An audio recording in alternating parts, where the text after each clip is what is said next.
water scarcity, what the correlation is between the two, and how the pollution that's caused by the fast fashion industry can long-term cause some serious water scarcity issues overseas and here in the US. So let's dive into it. The reason that I chose this topic is because, as you guys know, the reason we started this YouTube channel and podcast is to bring you information that we feel is really hard to find otherwise. I mean, this is information that I am digging personally into a lot of white papers, a lot of like scientific studies, a lot of really boring crap that is like so boring. I don't even know how to explain it to you, but I mean, the information is there. It's there. It's just really hard to dig it up through pages and pages of information to find the information that you're looking for. And then to correlate it into a picture that really gives you an idea of what's going on. And so what I've been doing is really learning about the supply chain of fast fashion and also what happens to these fast fashion pieces after they have been used by a one-time user, what happens to them from there and how that impacts the supply chain as a whole. So today, as a part of that kind of overall mission, one thing that I have noticed that people are not aware of is the water pollution that comes with fast fashion. People are, it seems to be a little bit more aware of the social impacts of fast fashion, but when it comes to the environmental impacts, it seems like those are very hush-hush. And I don't know if that's intentional. I think it's just maybe something that's harder to pinpoint because, especially here, at least in the US, we don't see the repercussions environmentally of our fashion choices because the factories are overseas. So that said, I think this is a subject that will be really valuable to you guys, and I think this is something that you can kind of contemplate the next time you're having an educated discussion about either the environment as a whole or about water scarcity and water pollution. So let's go ahead and just dive into it. An overview of the history of our clothing consumption is pretty important to understand. Since 2000, our clothing consumption has gone up 60%, and simultaneously the quality of that clothing has gone down quite dramatically. Pieces that you could have worn back in like the mid-90s for almost a year or two before you would patch it and then reuse it again are now being kept for maybe 2 to 3 months at the most, and then they're being donated or thrown away, and really being introduced to the end of their life cycle, which is an issue. Now, at the same time, while we're oversupplying poor quality clothing that can't last, we are also, like I said, throwing away those clothes, and while they are sometimes going to good causes, a lot of these clothes, not even the thrift stores can really actually sell them. Like, these thrift stores can't offload them to the end consumer like you guys. Fashionistas who want to look fashionable and stylish, they can't find enough people to buy their clothes. And so as a result, what happens is they sell them to these like clothing recyclers who basically put them on these huge containers and bales, and then they ship them back overseas. So they've already come overseas after manufacturing it. Now they're going back overseas, which is crazy. Anyway, I digress. Understanding that supply chain, now that you guys have a basic understanding of this supply chain, how does water and water pollution fall into the mix? So clean water is something that is spoken about a lot these days. If you are anybody who is educated about the environment or has talked to anybody who knows anything about like what is going on in the environment, then you have also heard that water pollution is an issue, and that I'm not an environmentalist, and one of our goals is to bring on environmentalists so that we can interview them and ask them some of these questions so that they can maybe clarify for us. So that said, keep that in mind. Now, a big topic in the industry is fresh water, but at the same time, what we don't realize is that a huge amount of our water is being squandered, or global water sources are being squandered on the fashion manufacturing process. So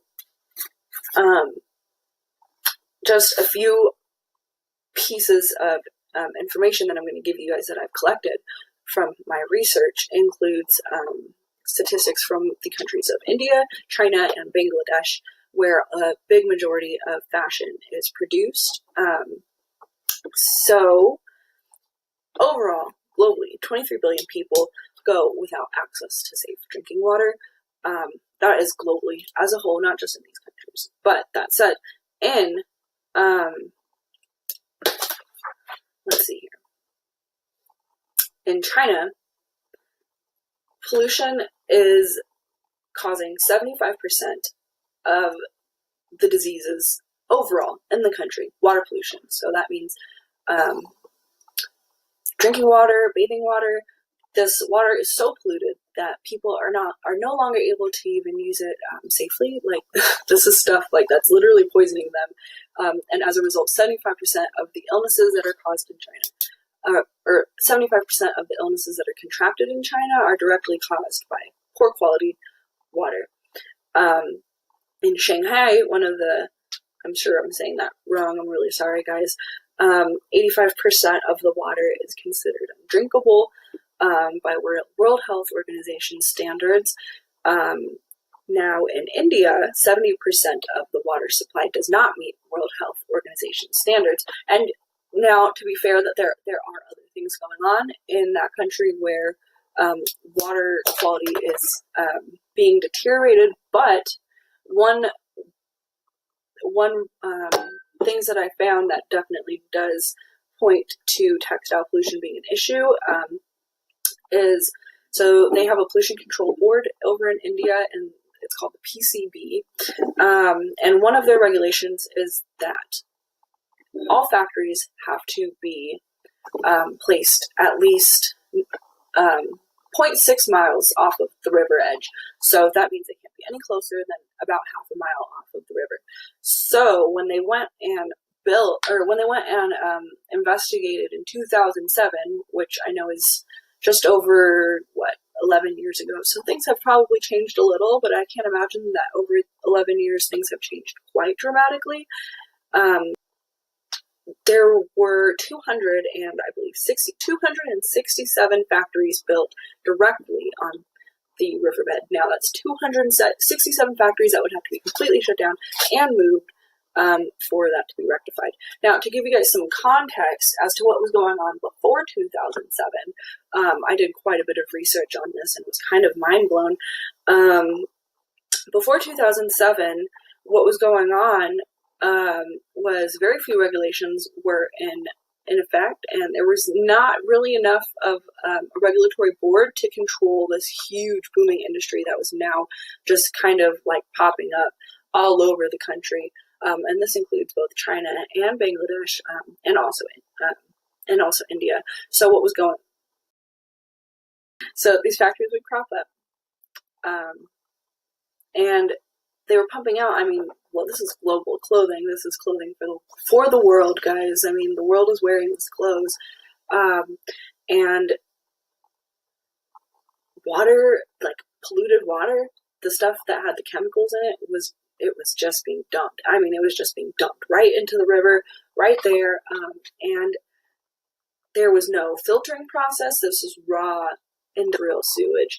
And as a result, as a combined result of what's going on now and what has gone on in the past, 1/5 of the global industrial water pollution is caused by just textile dyeing and treating, which is only a part of the process. This doesn't even include the chemicals that are required to grow cotton and all the other fabrics that are woven into clothing.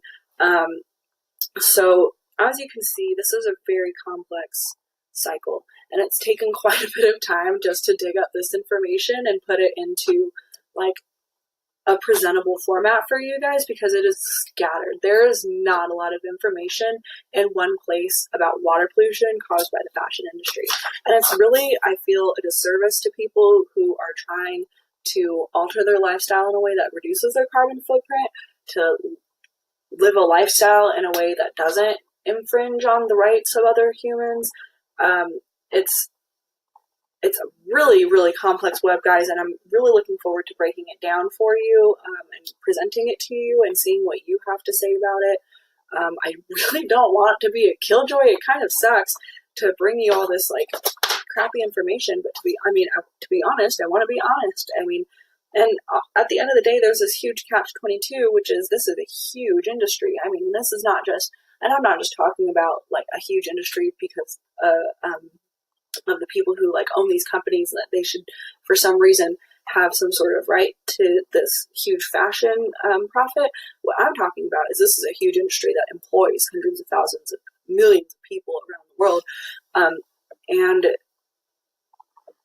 it's complex to say that we should boycott it, because at the same time, these are jobs that people have. Like, how do you replace those jobs without disrupting somebody's family life? This is a really complex issue, both environmentally, socially, and economically. It's really, really interesting. And so, again, I look forward to bringing you guys more information on this. If you do have any suggestions for an upcoming topic, or if you know anybody who would like to be interviewed on topics similar to this, please, please, please get in touch with us. You can get in touch with us on Instagram. You can get in touch with us on YouTube. Or you can message us directly on letthrift.com, which is also where we sell our used clothing. Everything is handpicked by me. But anyway, thank you guys all for watching. It was really great bringing you this information. I hope you guys come back and tune in again. We are going to be bringing you another video later this week, I would say on Saturday. So thank you guys so much again for watching. Please subscribe to our YouTube channel and our Instagram. Thank you guys again. Bye.